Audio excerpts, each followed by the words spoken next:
Seusai menemui raja dan terlibat dalam perdebatan panjang yang berhasil membuat semua orang terdiam bahkan berhasil mendapatkan keinginannya dari sang raja, sepasang pengantin itu pun keluar dari istana utama dan berjalan dalam keheningan. Tarkan menatap punggung mungil Ari yang berjalan di depannya. Dia sudah mengejutkan semua orang dengan tindakannya hari ini. Setelah keluar dari istana pun dia tidak mengatakan apapun. Kau berjalan begitu cepat, apa kau mau kabur? Bagaimanapun aku akan menangkapmu. Batin Tarkan seraya tersenyum. Tunggu, apa kau punya waktu? Pria itu segera menghadang tubuh Aristin sebelum terlampau jauh darinya. Aristin menoleh tanpa minat lalu menjawabnya dengan datar, aku sibuk. Kemudian melewati Tarkan lagi. Sebentar saja. Pinta Tarkan dari belakang. Ari bergumam, masih nampak berpikir. Hanya sebentar. Pinta Tarkan lagi, belum menyerah. Ari pun menoleh dengan senyuman, tidak tega menolak kesungguhan calon suaminya lebih dari ini. Baiklah kalau cuma sebentar. Jawabnya ringan. Kini mereka sudah pindah tempat ke tempat yang lebih nyaman dan aman untuk mengobrol. Duduk saling berhadapan ditemani dengan beberapa suguhan. Tarkan melipat lengannya depan dada. Baiklah aku mengakuinya. Kalau kau memang bisa membantuku. Ucapnya dengan mata terpejam. Melihat bagaimana saudara dan saudariku dipermainkan seperti badut itu sangat menghibur. Ungkap Tarkan lagi. Aristin memasang wajah datar seolah itu hal yang wajar, meski sebenarnya ia ikut antusias dengan berujar dalam kepalanya. Ya, tentu saja. Dan juga, Aristin menunggu dengan tenang sambil membatin, ya teruskan, puji aku lebih banyak. Pintanya dalam hati. Namun Tarkan tidak jadi melanjutkan kalimatnya karena sikap pengantinnya yang mencurigakan. Apalagi ya? Tarkan kehabisan kata-kata. Ari seketika membuka matanya tidak percaya. Wanita itu sedikit kesal. Apa kau tidak lihat kemampuanku? Kau bahkan mendengar apa yang aku minta dari Yang Mulia hari ini kan? Tanya Ari tidak terima dengan reaksi Tarkan yang hanya sebatas itu saja. Pria itu membuang arah pandangnya. Perhatian dari ayah. Untuk apa juga kau menggunakannya? Tanyanya, karena menurutnya hal itu tidak perlukan. Mendengar itu Ari mengerucutkan bibirnya. Ini, apa kau mau keluar dari sana seperti itu? Pikirnya masih jengkel. Ari pun membuang wajahnya dan bertanya, ya sudah, lalu kenapa kau memanggilku? Gantian Ari yang melipat tangannya sekarang. Kalau memang Tarkan tidak tertarik, kenapa sampai memanggilku? Batinnya lagi. Tarkan terdiam sebentar sebelum menjawab. Ya, aku pikir kau akan menangis. Ucapnya pelan. Hah? Tanya Ari tidak mengerti. Tarkan pun mencoba menjelaskannya. Saat pertama kali kau tiba di istana, anggota keluarga kerajaan. Ari pun segera tahu maksudnya dan memotong ucapan calon suaminya. Saat itu, jawab Ari sambil mengoleskan selai ke atas scones-nya. Kenapa juga aku harus menangis karena itu? Batinnya sebelum memasukkan skon itu ke dalam mulut. Tarkan menggaruk bagian belakang kepalanya yang tidak gatal, sedikit canggung untuk mengungkapkan rasa pedulinya. Bagaimanapun, sebagai putri kekaisaran diperlakukan seperti itu, kau pasti tidak terbiasa. Aku sudah terbiasa. Bantah Aristin cepat, wajahnya nampak berbunga-bunga menikmati skon yang terasa begitu nikmat. Sedangkan Tarkan terkejut di kursinya. Apa maksudnya itu? Nada bicaranya yang meninggi membuat Ari mengangkat wajahnya menatap Tarkan yang kini melempar tatapan tajam padanya. Kau sudah terbiasa? Ulangnya masih dengan nada bicara yang sama. Ari tertegun dan spontan bertanya, tunggu, kenapa suasananya jadi serius seperti ini? Di saat itu pula, Ari akhirnya tersadar. Tidak mungkin kau... Apa kau tidak tahu kalau aku pernah dikurung? Maksudku ya di penjara, tanya Aristin akhirnya. Tarkan terkejut bukan main dan melihat wajah syok itu membuat Ari jadi tambah yakin dengan dugaannya.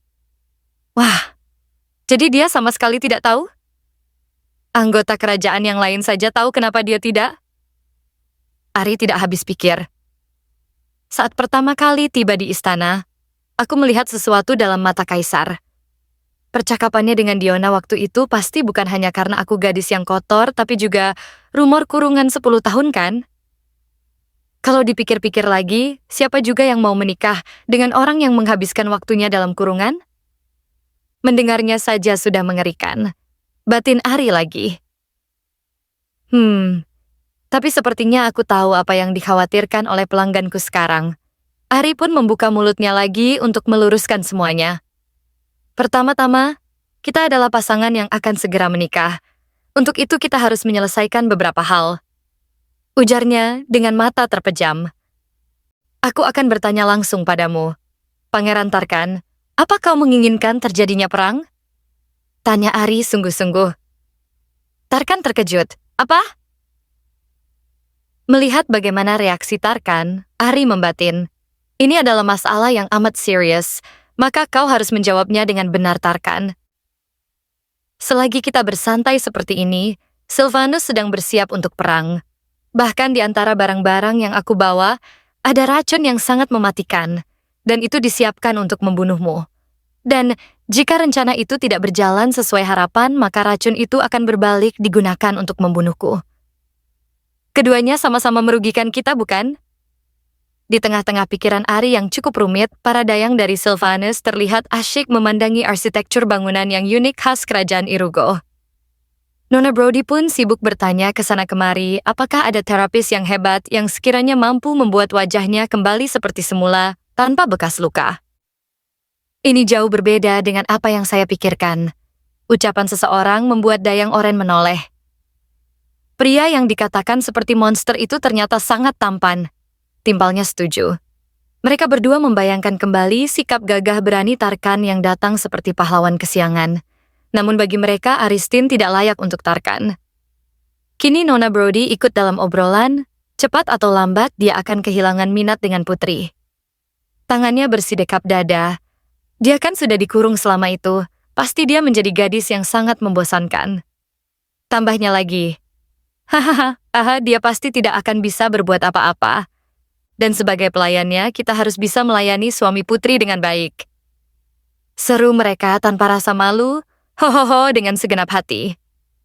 Asik bergunjing, langkah kaki tergesa dari seorang pengawal datang menginterupsi. Nona, huft. Mereka bertiga menoleh. Ada apa? Putri datang menemui Raja Irugo. Lapornya masih dengan nafas tersengal-sengal. Apa? Jerit mereka kaget. Nona Brody sontak bertanya, sekarang katamu? Bukankah seharusnya kau pergi mengikutinya? Sang pengawal langsung menggoyangkan tangannya. Kudengar mereka sudah bertemu raja dan sekarang sudah kembali.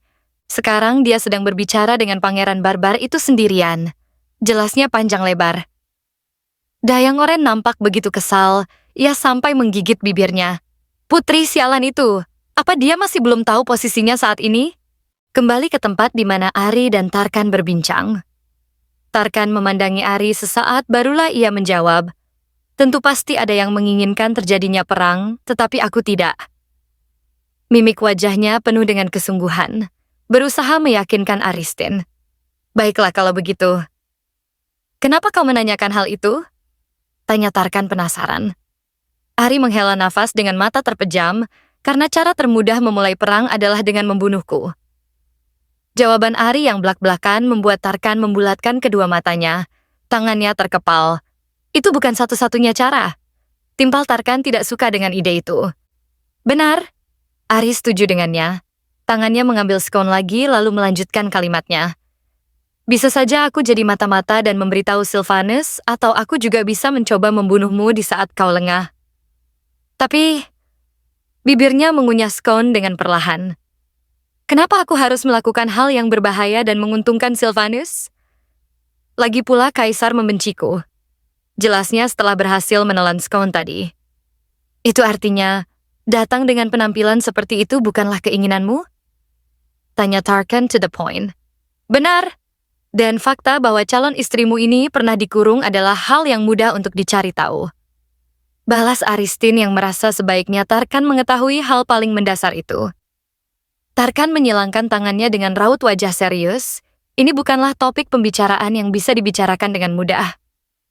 Batinnya, aku tidak percaya kalau dia pernah dikurung. Bahkan dijadikan korban untuk melakukan kejahatan. Jika itu semua benar, kemungkinan besar dia dikirim ke sini untuk mati. Pikir Tarkan lagi cepat tanggap. Tarkan, panggilan itu membuat netranya bergeser. Aku tidak ingin mati, dan kau juga tidak ingin adanya perang. Jadi bagaimana?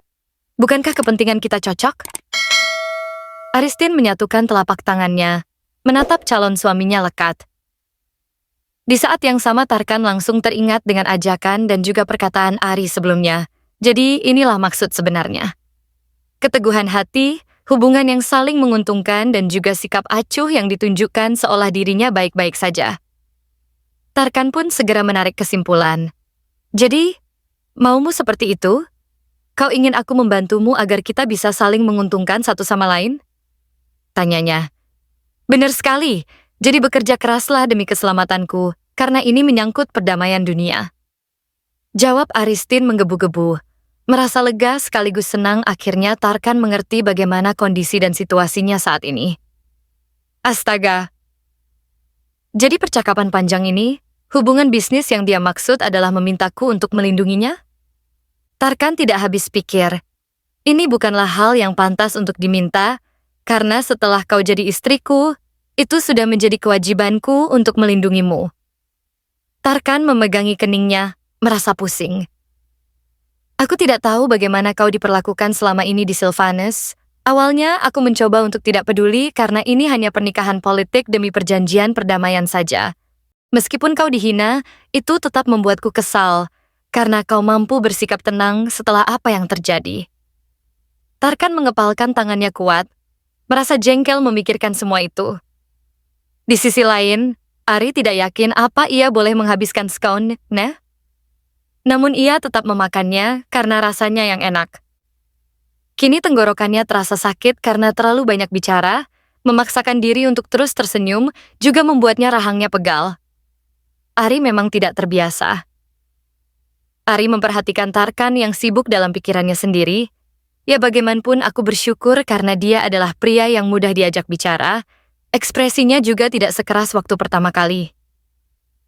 Bukankah sekarang adalah waktu yang tepat untuk mencapnya? Rekan! Panggilan itu membuat Tarkan melongok, tangannya terulur untuk berjabat tangan. Dengan senyum cerah, Aristin berujar. Mari saling membantu demi keselamatan satu sama lain. Apa kau tahu artinya itu? Tanya Tarkan memastikan. Tentu saja, ini kan hanya pernikahan politik. Jawab Ari santai. Hah, baguslah kalau begitu. Mereka pun berjabat tangan sebagai simbol bahwa perjanjian tanpa surat kontrak antara mereka resmi terjalin. Kupikir kita akan menjadi pasangan yang baik, seru Ari riang. Sedangkan Tarkan tidak begitu senang dengan ide itu. Tidak adanya cinta dan hanya sebagai rekan bisnis saja, tekannya dalam hati. Apa ada lagi? Pertanyaan Tarkan membuat Ari bingung. Apa ada lagi yang kau inginkan? Ulangnya. Aku punya ide bisnis yang luar biasa. Ari pikir ini adalah saat yang pas untuk membahas keinginannya. Tapi Tarkan terlihat menyesali pertanyaannya. Melihat itu, Ari segera menggoyangkan tangannya cepat seraya berujar. Tidak. Tungguku mohon jangan tatap aku dengan sorot mata seperti itu. Waktu pun terus berjalan, tidak terasa langit gelap sudah menjadi latar belakang dari kubah kastil itu. Aristin pun menghela nafasnya pendek. Ia pikir dengan menyampaikan idenya akan bagus, tetapi sayang sekali, Tarkan masih belum sepenuhnya percaya padanya. Kini wanita itu sedang dalam perjalanan menuju kamar yang telah disediakan untuknya beristirahat. Namun tanpa dugaan seorang pengawal sudah berdiri siap menghadangnya. Putri! Bentak pengawal itu begitu matanya menangkap Aristin. Wajahnya terlihat sangat marah. Kemana saja Anda pergi berkeliling hingga kembali terlambat seperti ini? Tanya pengawal itu tidak sopan. Aristin tentu terkejut. Begitu tiba di Irugo Anda seharusnya bersikap patuh. Tambah si pengawal. Dasar putri kurang ajar. Aku bahkan sampai dikritik oleh para nona bangsawan gara-gara dia. Dia pikir dia siapa berani membuatku malu? Batin sang pengawal kelewat geram. Aku harus memberinya pelajaran yang setimpal agar dia tidak akan berani mengulangi kelakuan ini lagi ke depannya. Di detik itu juga sebuah lengan yang merangkul bahu Aristin membuatnya makin kaget. Itu adalah Tarkan. Pak, Pangeran Tarkan? Kenapa Anda bisa ada di sini? Sang pengawal terkejut bukan main. Jantungnya hampir copot saat Tarkan melemparkan tatapan menusuk padanya. Apa aku salah dengar? Tarkan berjalan menghampiri pengawal yang kini berpaling menatap Aristin, seolah meminta bantuan sambil menjawab dengan terbata. Ini adalah masalah internal Sylvanus, jadi sebaiknya Pangeran Tarkan tidak perlu ikut campur. Pengawal itu masih bersikeras menatap Ari mendesaknya dalam dada. Ayolah putri, suruh orang barbar ini pergi dari sini. Aristin yang merasa ogah pun menjawab lewat gestur tubuhnya, kenapa aku harus melakukannya? Benar, ini memang urusan calon istriku. Ucap Tarkan dengan wajah mengerikan, kakinya terus melangkah menghampiri pengawal yang menatapnya ketakutan. Dan dia tidak membutuhkan anjing yang berani menunjukkan taring pada pemiliknya sepertimu. Seru Tarkan dingin dan penuh penekanan. Tanpa aba-aba kakinya langsung menendang sang pengawal hingga tubuhnya jungkir balik di lantai. Teriakan itu berhasil membuat Ari merasa puas. Kini kaki Tarkan menginjak pipinya. Tentu ksatria itu tidak terima direndahkan seperti ini. Saya adalah ksatria dari Kekaisaran Sylvanus. Saya akan mengajukan keluhan resmi dan melaporkan hal ini pada kaisar.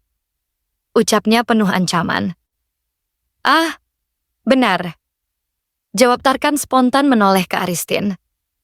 Karena kau adalah anjing dari pengantinku, maka sebaiknya hukumannya diputuskan olehnya saja. Tarkan menatap Aristin lekat, bertanya-tanya dalam benaknya. Nah putri, apa yang ingin kau lakukan sekarang? Apa yang kau lakukan putri? Cepat katakan padanya untuk menyingkirkan kakinya. Teriak ksatria itu sudah kelewat jengkel dengan sikap Aristin yang diam saja. Apa yang kau lihat? Hentikan dia dasar putri bodoh. Batinnya geram. Aristin membatin, mereka memang selalu seperti itu. Pikirannya melayang mengingat apa yang sudah dilakukan ksatria itu padanya. Saat dalam perjalanan dengan kereta kuda menuju Irugo, ksatria itu asyik menggunjingi Ari dengan para ksatria lainnya. Mengatainya bodoh dan tidak bisa melakukan apapun dengan benar karena masa kurungan 10 tahun. Bukan cuma itu saja, ia juga kerap melecehkan Ari dengan pura-pura bertanya padahal ingin mengintip dirinya saat sedang berganti pakaian. Kemudian pikirannya yang sudah kelewat gila pun tanpa tahu malu ingin mencicipi tubuh majikannya sendiri. Itu sangat membuat Aristin risih dan merasa terhina.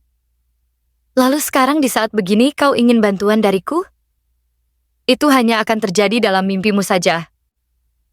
Aristin kini menghampiri mereka, lalu memegang lengan Tarkan dengan kedua tangannya. Tarkan pun hanya memberinya tatapan sederhana, menunggu jawaban seperti apa yang akan keluar dari bibir mungilnya. Dengan senyum cerah Ari berujar, pasangan suami istri itu harus satu pikiran, jadi mari kita menginjaknya bersama. Tarkan terperangah mendengarnya, pengawal itu juga nampak kecewa, namun kini senyuman lebar terpampang di wajah Tarkan. Sesuai dengan keinginan pengantinku. Tidak, tunggu. Dengan gelengan keras ksatria itu memohon agar mereka tidak melakukannya. Tapi tidak sempat Tarkan keburu menginjak kepalanya dengan keras, membuat teriakannya menggema hingga keluar istana. Para dayang pun bertanya-tanya, dari mana asalnya rintihan suara babi hutan itu? Kini ksatria itu nampak tidak sadarkan diri, terkulai lemas duduk di lantai. Tarkan pun menyuruh seseorang untuk segera membawanya ke penjara.